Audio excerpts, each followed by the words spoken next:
তো এখন আমাদের গাড়ি দেখতে হচ্ছে ধুয়ে যায় তেল মাখিয়ে ঢাকা দিয়ে রেখে আছে।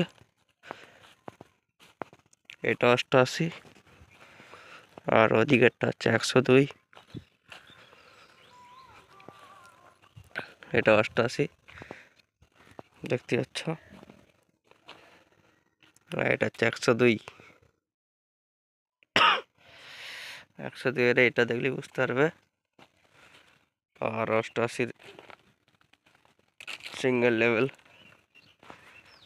আর ডাবল প্লাস তো আছে 102 এর। 102 ডাবল প্লাস।